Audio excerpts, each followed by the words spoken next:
You can set up your registry on your website for the knot so your friends can easily find it and buy you gifts. Click on my website and then provide details. Then select Registry. The knot will search for registries that match your name and the date of your wedding. If you see your online registry you already set up, just select it and click on Add.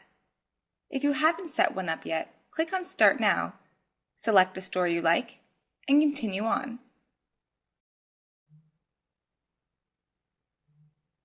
You can also add a registry manually by entering in the store name and the URL that the store provided to you. Then just save it and preview it on the website. Now when your friends visit your website, they can click on the registry link and easily buy you gifts. Thanks for watching, and don't miss the next episode in planning your wedding online with the Knot series.